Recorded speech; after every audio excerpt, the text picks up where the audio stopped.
Good morning, good afternoon, good evening, everybody. Welcome to the inaugural episode of, well, how about that, what, with Rep. Ashe. For those of you who don't know me, my name is Brian Ashe. I've been your state representative for the past 11 years. Lived in this beautiful town of Longmeadow for the past 26 years with our wife Sonia and our son Tiernan, daughter Kira, our little cat Pucky, and our baby Penny, little puppy. LCTV has been kind enough to ask me if I would do this program, and what I wanted to do is be able to bring things to people, whether it's individuals, events, or something happening in the town or in the area that may be important to you or may have an impact on your life in one way or another. Which segues into my first guest and my longtime friend, Bobby Barkett, owner of The Kitchen, which we are filming from here, and thank you to LCTV for letting us be on the road here. But I wanted Bobby to be my first guest, and we'll talk a little bit about it, but he was instrumental in helping LCTV get where they are today and really get an appropriate setting to do business. And if anybody's seen their new offices, their new studio in the high school there, it's absolutely beautiful. As we talked before, they came a long way from a van down by the river. That's our Chris Farley reference for those who don't go. To now having a state-of-the-art studio in Longmeadow High School. And as I mentioned, Bobby was instrumental on that, serving on the select board, also on the school building committee. And first, I just wanted to thank Tracy, Doug, and Brian for all their work. For those who don't know, that's the staff. That is LCTV. They do it all. I know most of them have been around for quite a few years. I know when I was on the select board before, I've gotten to work with them. And this really is a work of passion. They don't do it for the money. They do it because they believe in community television and be able to bring things like this and other things to the people at home, to be able to inform people, to let them know whether it's a sporting event, whether it's a school committee meeting, whether it's a large event going on, to bring it to the people so they have a better understanding what's going on in their town. So from the bottom of my heart, I thank you for the work you do. And also, we spoke earlier, Gil Lefkovich, anybody who remembers Gil, he was, he was the heart and soul of LCTV for years. So I was honored, as I know Bobby was, to get to know him over the years and to see his passion and to have you guys carried on. Now that we'll segue right into, well, first, Bobby, thank you so much for being my first guest. I know you waited in line with so many others to be on here, but as I mentioned, the reason I asked Bobby to be the first guest, not only as a small business owner, which we'll go into, but kind of your connection. Maybe you can tell people, LCTV, I just gave like an overview about, but your connection and why it was important to make sure that they had their own space and, proper equipment and everything else. So I want to echo your words, Brian. I mean, the work of LCTV was so important, and I also want to thank the staff at LCTV for their tireless efforts to try to, really service the town of Longmeadow and Longmeadow High School and the entire school system and all the citizens of the town. Being able to bring to your homes really is so important. The information that we share, elected board members, non-elected board members, the other folks in town who've given a lot of effort towards having their own shows, Arlene Miller, Paul Santinello, et cetera. Town manager with Chairs to Chairs, all of those great spots so people can be a little more informed than just watching a meeting. Right. So, we used to have, with the school committee and the old community room on the extension of the high school, their office right next door, and it was so cramped, and they did so much work out of that space. It was just amazing work that was edited and prepared for back in that little bitty tiny space. And then they would cable in, if you remember, right? They would cable in all the stuff and all the cameras and the mics and everything else, and then extend it through the hallway and everything around that way. And they really made the best of it. I never heard a complaint out of Dave Bartlett and his staff, not one time. Select board, you were in a community room at the police department, and the van would pull up, open up, right? And you had the cables out of the back of the van, and then, through the doorway in the cold weather, and the door was propped open, and, and they made the best of it. Never complaining one time. It's cold out, it's this out, it's that out, or the hours. And with a school committee meeting and a select board meeting, there's no time limit. No. So they sign up for, okay, we're going to be there prepped up beforehand and straight through, and all doing that out of that little bitty studio. And when the new high school project was coming on board, we wanted to make a commitment and had asked Dave and interviewed him many times, as well as Gil and the board. What do you want? We know you need to be here on this footprint. There were some ideas of relocating potentially to the Greenwood Center, and that just didn't seem right. Part of the work that LCTV does is I should say the relationship with Long Meadow High School and the students as well, offering audiovisual guidance and learning. So we wanted to really maintain the studio at the high school, and we had an opportunity when we refurbished the 70s wing to put LCTV in there. And I was very much committed with Dave to try to get them as much as we could within our budget to try to get that done for them. And now, I mean, it's just so impressive. And the work has not slided, it only gets better. It's hard to believe that LCTV can get better at what they do, but they are. And we have a gorgeous community room that's wired up, and it's got, you know, microphones inside and cameras already placed inside, and it makes their job so much easier. And it really, at the bottom line is it serves the community of Long Meadow. Absolutely. And that was really important to us. If we're going to, you know, incur the cost, and we all know what that cost is, of building a new high school and having that community aspect still be a part of it, I think that was the home run. You're right, and I think that was money well spent when you're going to do a project like that. That was a perfect opportunity, and yeah, of course it helps LCTV, but at the end of the day, it's about the town, and it really does help the community. And I've heard so many, I was actually surprised too. I remember being on the select board thinking, nobody watches this. And to hear how many people actually do tune in and watch, and that's, you know, a lot of people can't get out of the house. They don't want to go to a town meeting. They don't want to go to the select board school committee meeting. I don't know why they wouldn't want to go and sit there, but for whatever reason they don't want to go. But they are able to, you know, maybe it's one issue, one vote they're concerned about, or they just want to know what's going on. They want to know what their select board doing, what their school committee, or whatever.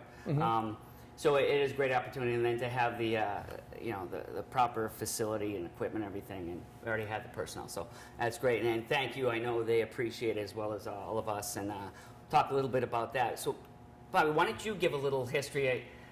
Anybody who's lived in Long Meadow probably knows Bobby, but I know our town, like a lot of towns, we have a turnover. People move in and out. Like I said, we've been here for 26 years.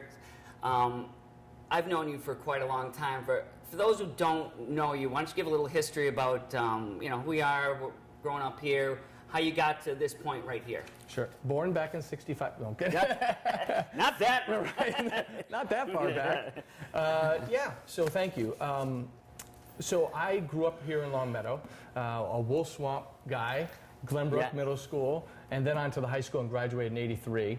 I didn't go too far for college. I went to Springfield College, and I love the space, right? Little plug for Springfield College. And I always wanted to, if I could, raise my family in Long Meadow. And I love the community for what it is. It's a safe community. You know, the neighbors care about each other here. As you were talking about, people watch. It's an extraordinary number of people actually watch LCTV and tune into those things because they want to be informed. You know, and I wanted to be a part of a community like that. I really had respected my teachers, the administration, when I was here, and I enjoyed sports. And you kind of take for granted up until the time you leave how nice a community it really is. We have an outstanding police department, outstanding public safety, fire department is second to none. Our DPW, which I consider first responders, because if they don't get out there, the police and the fire don't get to your home. These guys are unsung heroes as well, and they played a huge part in the high school project. That said, you know, Wolf Swamp, Glenbrook, I really enjoyed my time here. I still have teachers that come into the restaurant from elementary school, middle school, and high school, including the former principal of the high school at the time, Angelo Texera. And we joke and we chat quite a bit that we know each other a lot better now, which is good because that means I didn't spend a lot of time in the principal's office. But fast forward to having a business here, I couldn't think of a better place to have my business. I get to know everybody. How'd you get to have a bit? Like what? I know, and you can talk a little bit about your restaurant and your family, but how this came to. Yeah, and I was in the restaurant business my entire life. My family has owned the White Hut in West Springfield for now 80 years. So that's you don't quite look a that milestone. old. You really don't. You look good. So. Well, I kind of do. It's a lot of makeup. The LCTV does a great job, or not, depending on your perspective right now. So, yeah, being in the restaurant business growing up, And that was the part-time job that we were all Right. expected to do, my brothers and I, through high school, Saturdays, summers, breaks, whatever. And it was nice to have in the family. And then graduating Right. school, and I've worn a lot of different hats. I was an EMT, and I was assigned here with a private service prior to us having our own EMS here Right. in Long Meadow. I was assigned here and got to know a lot of the firefighters who are now, a lot of those guys are retiring. You know, and Yeah. a lot of the police department, like Scotty Mira is now the #1 badge, great Yeah. guy. And we grew up together, went to high school together. So it's great to see those kind of things. But the restaurant business has kind of always been in the blood. Mm-hmm. And we had an opportunity, the family, to purchase this space, which was the former La Cucina Express, another Right. family business Yep. that morphed into kind of a breakfast space, and with 3 Cafe. But they were ready to go in a different direction. Yeah. Had approached us if we were interested in buying the place, and we thought, boy, it's our hometown. We'd love to be in this Yeah. space. And with the absence of another family restaurant like Friendly's, and they had left prior to us coming on board here, there really wasn't that kind of niche Yeah. that we thought we could fill. And now we're not a very large space. We have 40 seats. Yep. We do a fair number of orders per day, a lot of takeout stuff. We cater a lot to the kids. Yeah. We're walking distance to the high school. It's fantastic. One of their favorite things to order is, milkshakes and French fries Oh, yeah. together, right? But from here now, post my school committee term and post my select board term and my school building committee, of which I'm proud of all of those things, and being able to give back to the community, I can now serve them in a different way.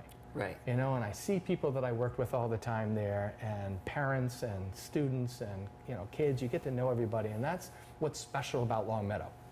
It's really Oh, special about absolutely. Long Meadow, and I've worked in other communities where it's not as comfortable as that. And Long Meadow is a special space. Kind of segueing into, what do you think are some of the positives or the upsides of being a local guy, growing up here your whole life, as you mentioned, teachers. What are some of the upsides of having that and being in town and being a local guy? And then we'll kind of the opposite of that as well. What are some of the pitfalls, some of the negatives of being the local guy running a local business? Well, starting with the former. Yes. Yeah.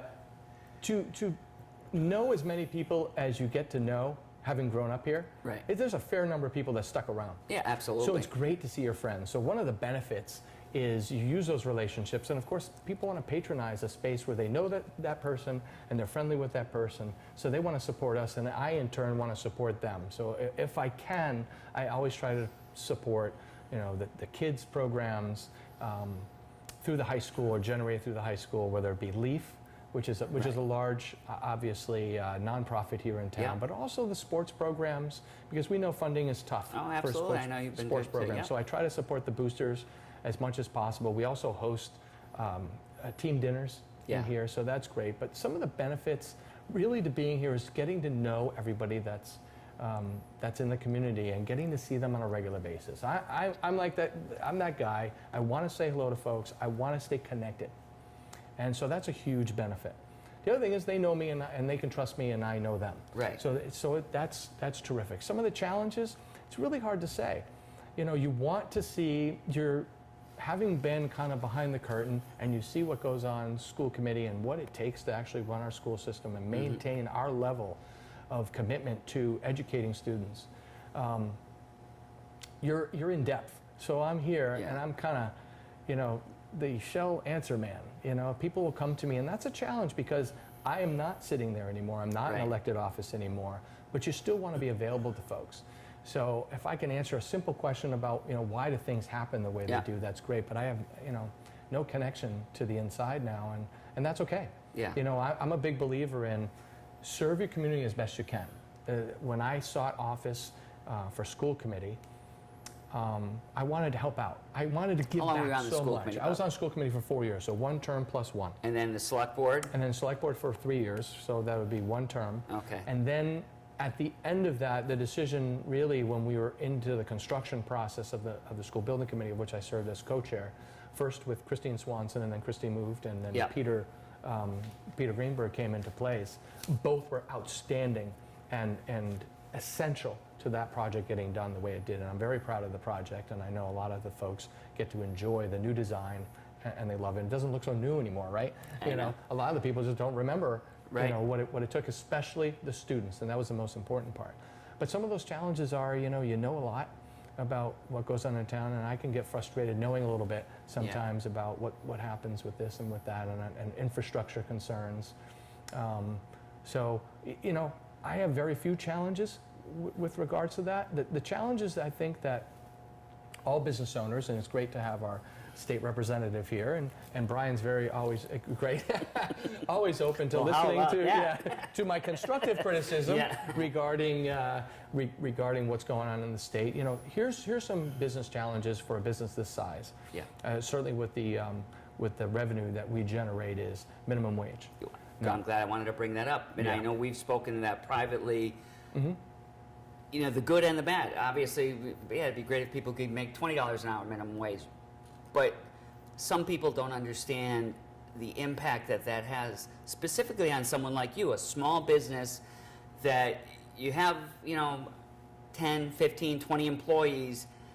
Now, what does that mean to you when minimum wage, and I know you're a supporter, you know, you want to take care of your workers as much as you can, but it's also a strain on a business such as yourself. So maybe you could talk a little bit of what that means to you.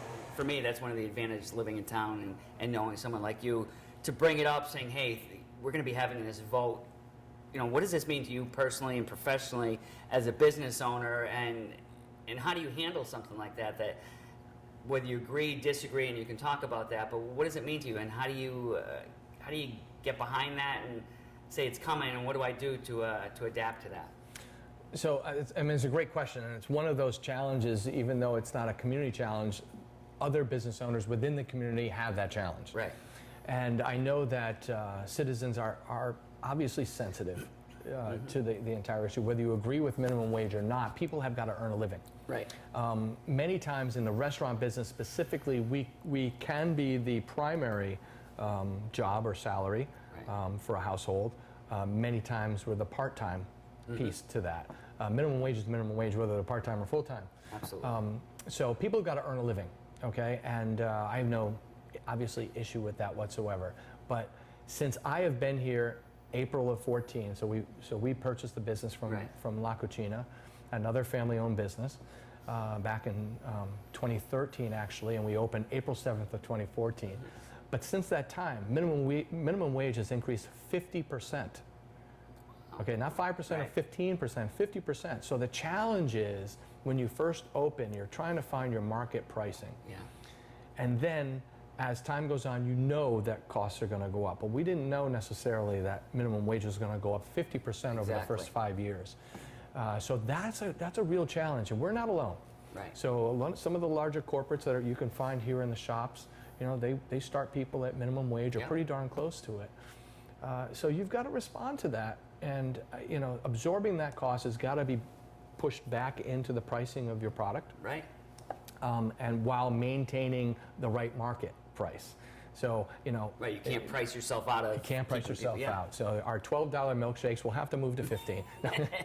Only kidding. It's not. They're not $12.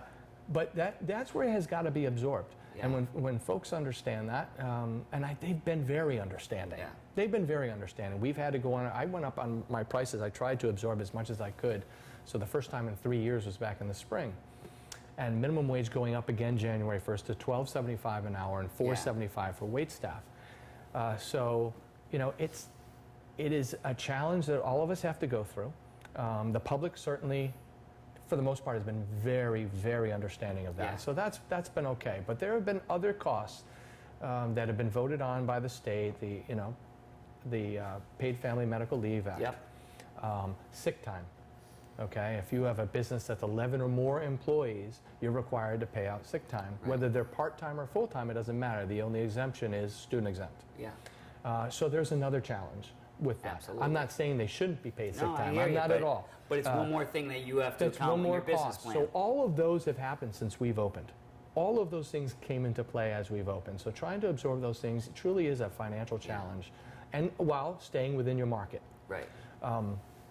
We're lucky that we have a very educated community here. Absolutely. Okay, and many times there's a healthy debate that happens between customers sitting here at the counter Oh, yeah. and folks that are sitting here, Yeah. and I see folks seeking out the town manager when he's been here in the past, and I look forward to our new town manager Yeah. having the same kind of discussions, and many other folks that serve the community with other citizens. Yeah. And they're having a nice dialogue between the two and really trying to get down to the bottom of it. At the state level, it is different, right? We're Yeah. quite a distance from Boston. You represent our interests there. And so does our Senator Lesser do that. And you guys have been very responsive to me when I've reached out and needed clarification on different things. But they are challenges. And it's, when you're talking about minimum wage, the rest of the folks in the scale, they're looking at that too. Oh, You yeah. can't just address Well, exactly. the minimum wage people. Because I've been working here 9 years. Why is this person just coming That's in making correct. 50 cents Yeah, less so, than me? so if you have people at $12 an hour and you have people at $15 an hour, those 15s, they fully expect to Right. have recognition as well. And rightfully so. Absolutely. And rightfully so. But And if they I think didn't, those are things that the average person might not recognize when they see a minimum wage law. Say, oh, good for them. But there's a ripple effect to all these things that have an impact. there certainly is. And it really comes out in pricing, and people, I think, Yeah. they get it. So when they vote that with the state, they have to understand that that's coming. And if they didn't vote for it, I understand. Yeah. You didn't vote for it, but that's where the money comes from. Yeah. Is those folks. Being in town specifically, we work on a commercial tax rate of a factor of 1. Right. Right. So we have the commercial tax rate is the same as the residential tax rate. Right. And then, a couple of years ago, that changed out, and then it got switched Yeah. back because there's no, in my understanding, no new revenue generation from Right. that. And because really less than 5%, about 5% of our total tax revenue is from commercial tax base. Right. The founding fathers of the town decided not to have an industrial space here. Right, for a anywhere. reason. For a reason And to I believe maintain. it still makes sense in Long Meadow. It does, and I think that's one of the things I was talking about, that for my family, we wanted a nice residential town. Yeah. Okay, and we're surrounded by nice residential towns. We just don't have that industrial base here Right. behind us. That said, those challenges become a little more burdensome to the taxpayers in town when you don't have that Absolutely. commercial tax base to help balance those things out. East Long Meadow, Wilbraham even, the beautiful towns, great communities, awesome people, but they have a little more boost from Right. the commercial tax Yeah, rates. absolutely. Yeah, Especially not some- inexpensive to live in those No, spaces but, either. right, they have a little bit more of a cushion to Correct. something to absorb part of that blow that you were talking about. That's correct. In addition to that, there's another challenge that the town itself, the municipality, has taken on. We have adopted a meals tax here in Right. town. So 0.75%. So the state sales tax is 6.25%, and the town has adopted years ago. This is Yeah. not new. 0.75%. So it's a 7% tax rate here in town. So that's a little bit Yeah. more. And then citizens felt that they wanted to be more environmentally conscious and have voted out now styrofoam, Right? right, and plastic bags. Yeah. Okay, and those expenses. Now, if you go to some of the larger chains, they'll ask you, do you want a bag? Yeah. But when you walk out of a place with food, it can't Right. really be an option. You Yeah, know, you got people, exactly. I got coleslaw Yeah, and yeah. soup, and I've got this stack of things going on. It's, we don't want to see them drop it in the Right. parking lot. So you have to absorb that cost. And there's a cost to it. Like you There's said, yeah. there is a cost to that. So that also gets pushed back into the price of food and Right. the price of our product, and still trying to maintain that market Right. price there. Some of the larger restaurants that have more of a sit-down feel to them have a little less impact to that because they don't do as much carry-out Yeah. that we do. But the carry-out folks like ourselves and some of the others that we're surrounded by here in town that also produce great quality product, and we have enough really cool selection and choice here in town. Oh, So yeah, that's kind of good too. absolutely. For a small town, we've got some great choice. Yeah. But we're all feeling the same thing with that. So it is a challenge. So when folks want to do that, obviously we comply, and you've got to march Yeah. into place. But then it's time to increase the prices to Right. absorb some of that cost. It's just reality. I'm glad you explained that in such detail too, because sometimes people ask me, boy, why does it take so long for a minimum wage vote? It's been for years people are talking about, or plastic bags, or whatever it may be, and the reason is because of discussions like we had in private before the vote ever happened, and reps and senators across the state hopefully are doing the same thing, because they know whoever brought the vote up, we have to vote on it. We have to. I mean, if it's coming to the floor, we have to vote on it. But we want to make sure that I want to make sure that the people in my town and my district know what's coming, know why it's coming, and I want to know before I vote, how's this going to impact you? Is it going to, and we talked, and I know you were concerned about it, especially, as a newer small business, you're trying to build your business up. You don't want to have something that's going to knock you back. So, we take those things very serious, and that's why I appreciate, you always being so open to discuss these things. And Bobby's a great example for me of, we've been on the opposite sides politically, but we remain friends. We don't always agree on issues, but we always agree to discuss things and have an open mind, and I've always appreciated that. And that's what kind of helps, I think, a town like Long Meadow keep moving, because, as you mentioned before, we have a lot of educated people who pay attention, people who watch LCTV, or people who read the newspaper or go to events and keep themselves in tune with what's going on, and have an understanding. Oh, well, the milkshake's $12 now because Bobby wants the money. No, because it's minimum wage, but they do have a better understanding. So I appreciate your longer explanation, because it is important for people to understand these things just don't happen overnight. They don't just say, oh, people need to get $15 an hour, $20 an hour. They happen over long, long discussion and compromise. Some people, obviously, as you know, wanted the minimum wage higher, faster.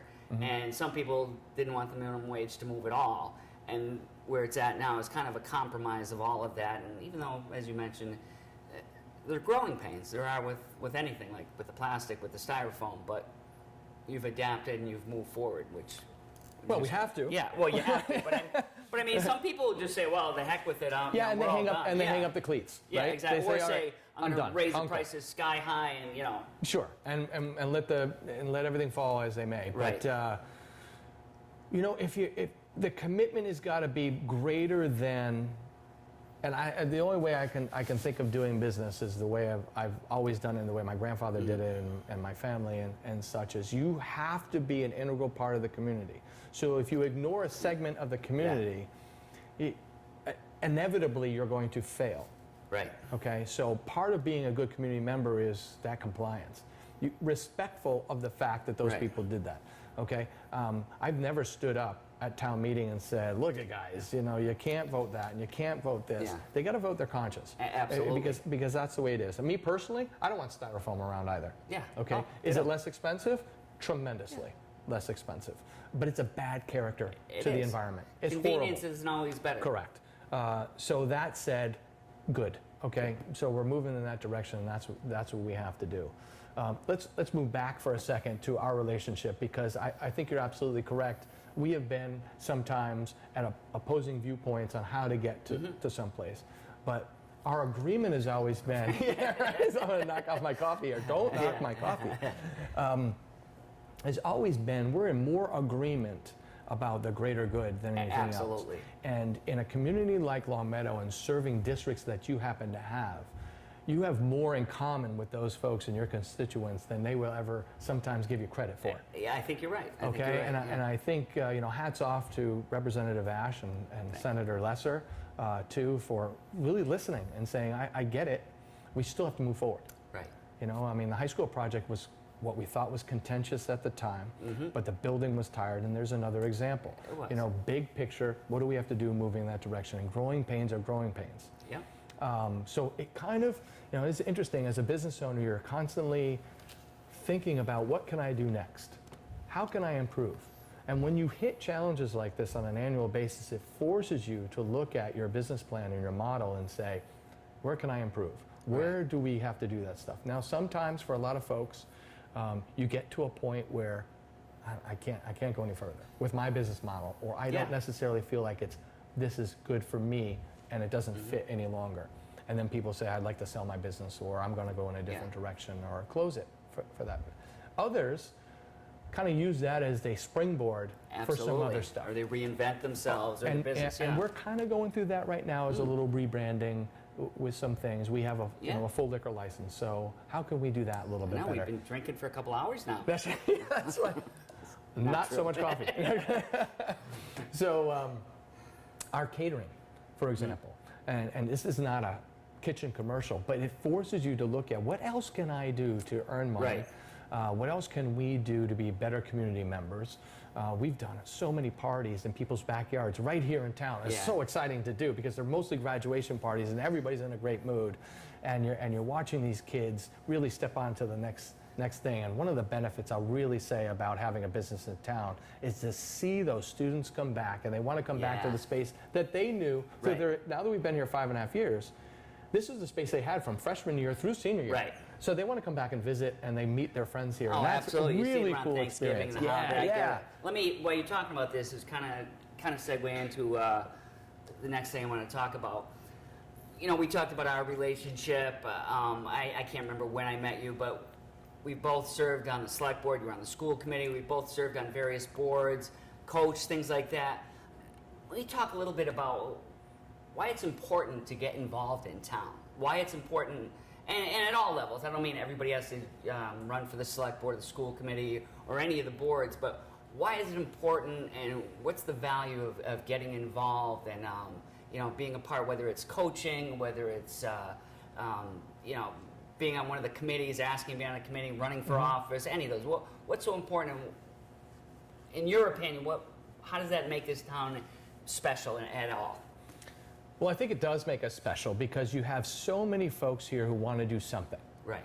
I remember when we were first putting together my first campaign committee, we had to remember that everybody who wanted to volunteer for different reasons. Absolutely, you know, right. Some of them want to hold signs for you, and some of them want to write letters for you, and some of them want to host the coffee for you, which is a big deal because now they're really saying, this is my guy. Right, this is my person. Intimate. This is my woman who's going to take us forward, whoever that may be. But all of them want to be involved at a different level. So take that to a bigger, broader scope discussion here for a second for the town. Some people want to volunteer at the library. Some people want to volunteer at the senior center. Some people want to volunteer as coach, as you and I have coached together in the past. So everybody has something they're interested in doing. Long Meadow is a space where people want to be involved. And sometimes they want to be asked because they don't know how to be involved. So I'm going to put this out there right now. Don't wait for somebody to ask. Just go to one of those clubs, organizations, the library, the senior center, and just reach forward and say, how can I help? Yeah. And believe me, the response is going to be, it's going to be right over here. So Long Meadow's special because people do come forward. Yeah. You know, they do come forward. They do want to make sure our library is safe and protected. And there's a challenge right there. Absolutely. Is libraries. And people have stepped up and done the right thing for the library. Absolutely. But they've also had to rebrand a little bit. They have community rooms that they bring times have people changed, in. you know, and the libraries have to adapt as well as other things. Correct. So, you know, the town itself, it is very important for people to step up. First of all, it's really good to have a different perspective all the time. Yeah. Okay, so the more people and new people come forward, it's the ideas you haven't heard.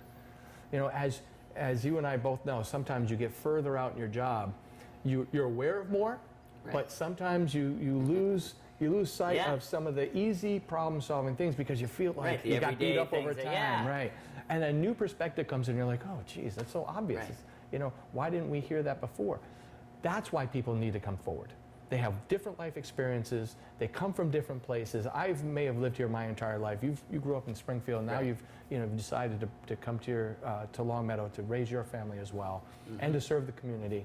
But other people have come from all over the place with different life experiences and different professions and such. And all of it brings value to our community. So that's why it's important for them to speak up. Yeah. Town meeting, you know, is a vestige of the old days, right? Yes, it is. And town meeting's a space where people can get up and speak their piece about something. And anybody can get up. Anybody can get up, that's correct. So it's a very special thing, a town meeting. Well, just imagine for a second that nobody got up and said anything. Yeah. Okay? What would that be like? Quick meeting. Yeah, it's a very quick meeting. A lot of folks at home are going, geez, this is a great idea. No, but we want folks to share their ideas there in a constructive manner. And their expertise and knowledge, absolutely. And let's be honest, 99 out of 100 times it's a completely constructive comment. Right. And it's meant for the good of the community. Absolutely. Okay, so everybody's perspective is important, whether they write it, where they sit down with somebody and they're just afraid to get up in front of everybody, that's okay. Share it with that elected official. Share it with somebody who has the ear of an elected official. But it's important for people to be involved, because if you want, and here's one of the challenges, Long Meadow has a certain character to it, and we want to maintain that character, while at the same time we have to be cognizant of the challenges of the present and the future. We have to. There's challenges in town right now with the mill rate. You know, that's a real challenge. We have the highest mill rate in the state, and looking for some legislative relief potentially for that. And we want to see that happen. As a resident here in town, I want to see some relief from that. But the reality is, it costs more money every year to do business. We just talked about it with my business, but I'm not alone here. You know, you look at all the businesses that are outside and across in the shops and everywhere in town and everywhere that you pass by on the way to work or to shop, they all have those same challenges. They're just at different scales. As well as the residents of town, like I said. That's correct. It costs more to live here. It costs more, and costs go up every single year. And where do you absorb that? And at what point in time do you need to cut costs? Those are all challenging, and everybody has a perspective on that, and everybody should share that. Go into that part too. You know, you've grown up in Long Meadow, you said, your whole life. I've been here 26 years, and before that I lived in Springfield. What are some of the changes you've seen over the years, for the good and maybe not so good? What are some of the, you know, whether we're talking about a new high school, a new senior center coming, or some of the places that, you know, maybe were before my time or during my time, some of the things that have gone by the wayside?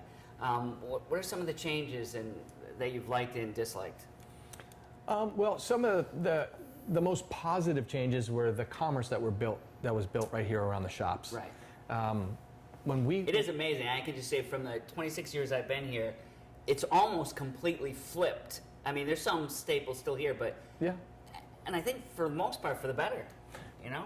Well, sure, but I mean, but if you think about the old school, so here across the way from me here, there was a tiny Big Y, and there was a full sit-down deli, and then there was a haircut place, and it's everything that makes Mayberry Mayberry, exactly, right? That makes small town feel, exactly, right, exactly. So you had a drugstore in there, and now it's grown out to a corporation that does a lot of those things for you. Steiger's was in the shops. You know, they were in the cornerstone stores and groups in the area that really invested in the greater Springfield area and a little bit beyond that, and they were fantastic. They were awesome. You know, Cock of the Walk was one of those little special spaces that people could go for gifts. And Friendly's, of course, really, you know, the Blakes and the Abdows and everybody who invested over there and really wanted to see Long Meadow grow, kudos and hats off to them. But now the shops have grown even further. You know, and it's a kind of a mix of mom and pops, and you've got banks, and you've got a lot of things going on there, and a lot of options. And one of those options that I think are fantastic is the food growth. Okay, so we fill one niche, and then there's folks on the periphery of town and at different areas that also have that there too. You know, different pizza places, a Greek-style pizza, Italian-style pizza, and of course larger chains or larger mom and pops. Not really chains, but you know, but bigger than just the small I mean, town. there's only a couple of chains, and there's nothing wrong with chains. I mean, they produce good food, and here's the other kicker too: they employ people. Absolutely. Okay, they employ our people, the people who live here in town and patronize things in town. So those are all really good things. Another thing that I've seen we don't always talk of it this way, but being in an elected office, I became much more aware of it. Was Bay Path University. Oh, yeah. The growth hidden gem. Really. Absolutely hidden gem. Those folks, the administration, the faculty there, the students patronize businesses in this town. Absolutely. They really, really do. And you'd never know there was a college in town. You would never know. Unless you drove by, which really is a testament to the great job they do there. They never had any problems or issues. It's a positive. No, they have spruced up. They have grown tremendously, brought a lot of shining light, beautiful light on the town of Long Meadow as their flagship, because we know that they have extended satellite campuses, one in East Long Meadow, which is terrific.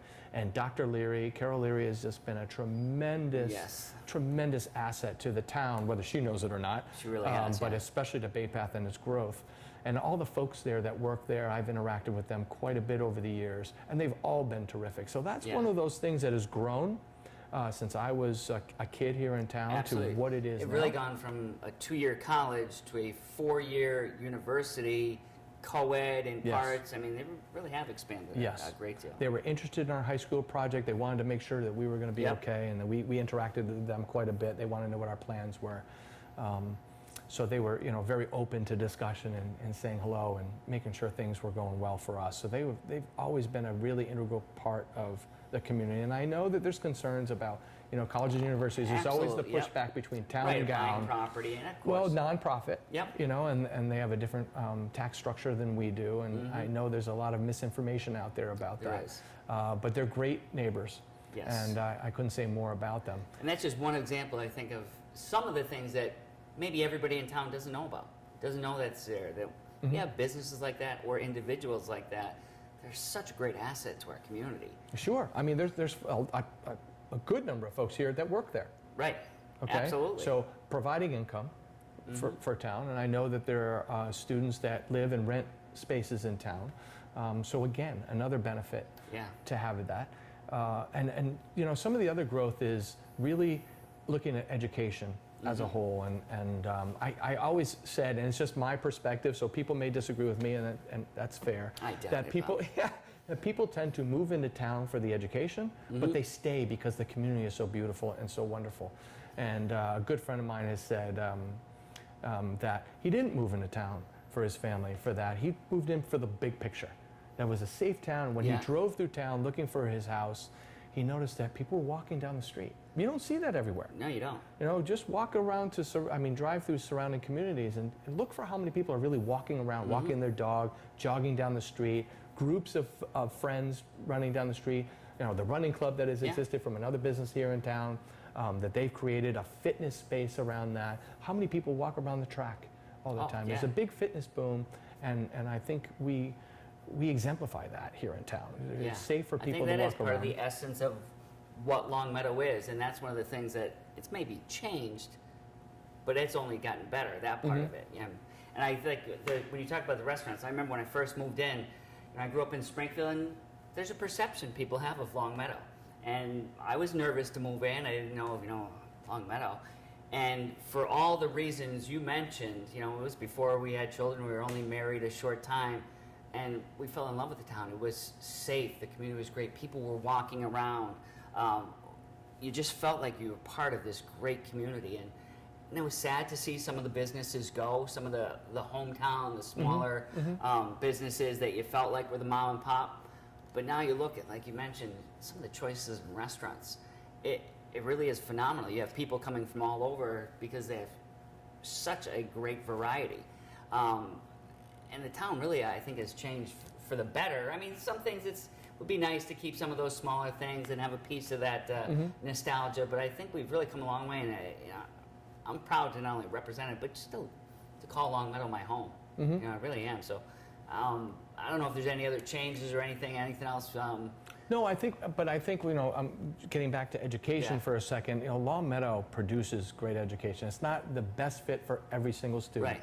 So, that's hard to find that space anywhere. Yeah. But boy, oh boy, we have got phenomenal students. We have got phenomenal absolutely. programs, and we're a very fit community. Our music program and our art program, which I absolutely believe need to be protected. They shouldn't be a section away from No, mathematics that and should English. be integral, like you said, equal to all the other parts. Because it is. That's what makes an education.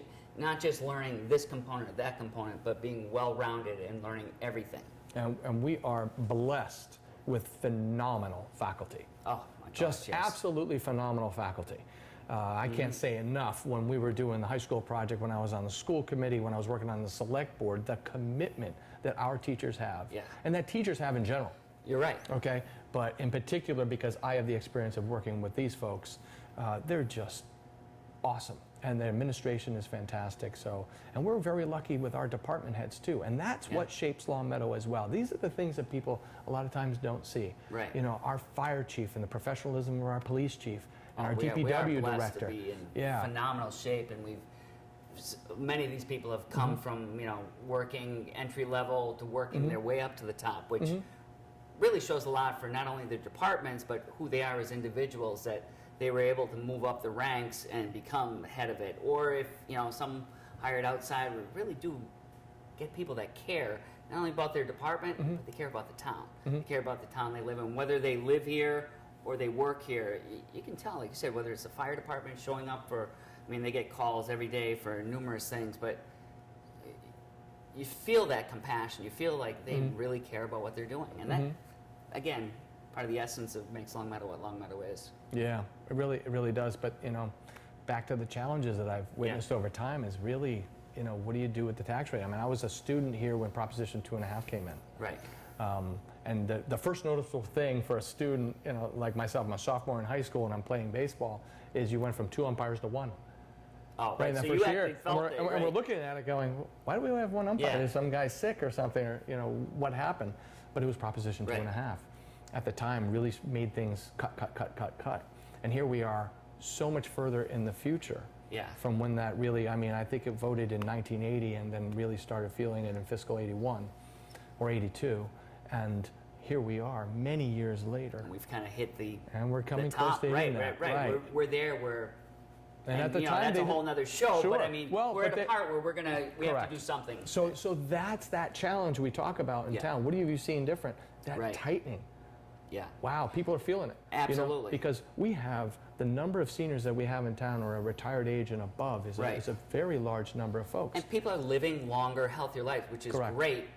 But as a community, as a commonwealth, as a country, we have to adapt to that as well, because we want people to stay in Longmeadow. We don't want people to not be able to afford to live in the community they grew up in and care about so much. So you hope to stay. So we have to. And again, that'll be one of the discussions we have, as well as many other people. What do we do about our tax rate, not only in Longmeadow, because eventually it will hit every other community in the Commonwealth. So one of the other things that has changed so much over the years is now the commitment to infrastructure. Yeah. The Northeast has the same problem. Municipality by municipality has an aging infrastructure. Yes. Right, and it's a challenge that you guys see at the legislative level, because you're hearing about it from all over the state. And that goes from sewers on up. Everything, Absolutely. right, exactly. So water supply, sewers, and your town halls. Yeah. Your police departments, all the buildings, DPW in town. Many folks, wherever you fall with that building was just not a good building, and it was unsafe. Way before our time. Well before our time. But something had to be done about that. Those guys do tremendous work, and you got to be in a safe setting. Yeah. Okay. And you have to look for next year, 10 years from now, 20, 30 years down the road. So it feels like, to many people, and the challenge that a lot of folks feel is it's all happening at once. Of course. Right? And the tax rate is, you're feeling that in your bill. So it doesn't affect the mill rate, because a debt exclusion override is what handles that. But at the same time, at your bill, at the end of the day, you're feeling that absorption. Exactly. And it's all coming.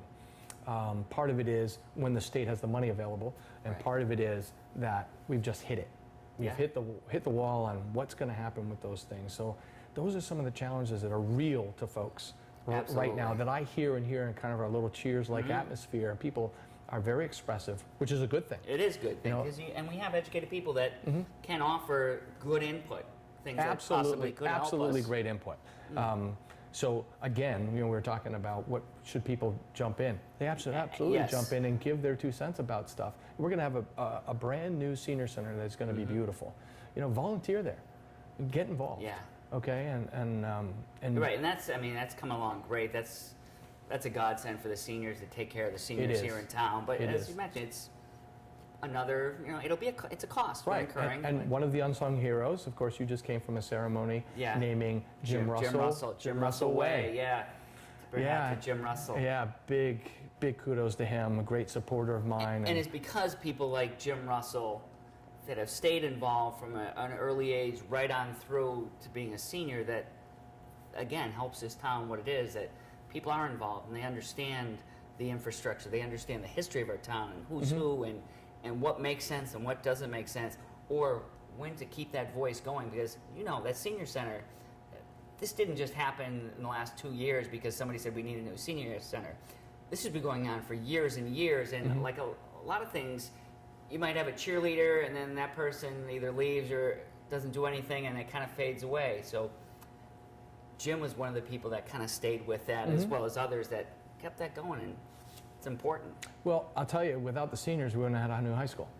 You're right. Okay. Because they could have said, no, we need it first. Absolutely correct. And the 99% of the people that I spoke to were in support of it, Absolutely. knowing full well that they needed to have a senior center too. Right. And they knew that having a high school jeopardized or at least delayed the chance of getting a new senior center. That's correct. Kudos to them to understanding the big picture again. Right, and but how it was important time. is. It was time to have that dedicated space, especially for the number of people that it reaches out to. So we have hidden gems in town, and there's many more things that are great than are not great. You know, our parks are beautiful. Oh my God, and you know, there's only so much money in the budget to maintain everything perfectly, but think about all the volunteers that get involved to maintain those parks as well. You know, and the folks that work on the green and the Historic Society and maintaining a look and character of the town. These are the folks that never get the pat on the back. So thank you. Yeah, thank you know, to all for our everything that you guys volunteers. do. And, you know, and there's different volunteer luncheons for like the senior center, this and that. But you're right, the volunteers really are the backbone of any community because not many towns or states, commonwealths, have the money to do everything they really need to do, or the manpower. But it's the volunteers who step up and say, well, we'll serve the meals, we'll do this, we'll do that. And you can't, you know, there's no money to pay them, but that's not why they're doing it. They're doing it because they believe in it and they care about it. And kind of leads us into the end of our first segment here, but this is what I want the show to be, you know, like some of the things we talked about, highlighting some of the things in Longmeadow, or it doesn't have to be specifically in Longmeadow, but things that impact the town of Longmeadow, the people here, positive, negative, in any way possible. So couldn't think of a better first guest to have on, well, how about that, than you, my longtime friend and colleague, Bobby Barkett, small business owner here in town, but also an integral part of what makes Longmeadow Longmeadow. You're somebody that grew up here, and like a lot of people, you know, oh, I want to get out of town, can't wait to leave. You came, you stayed here. It would have been easy to move, but I think that's important, and it's a good message for our younger people that you don't have to move away. It's almost like, you know, The Wizard of Oz was just on the other day. Absolutely love watching that anytime. But there is no place like home. I mean, if you really care about your home, you don't want people just constantly leaving, and always new people coming in. We will get our share of new people, but it's the people that have been around, that have the history, that understand what makes Longmeadow Longmeadow is so special. So again, thank you so much to my first guest and friend, Bobby Barkett, for being here.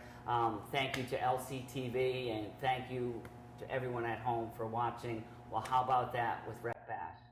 Thank you.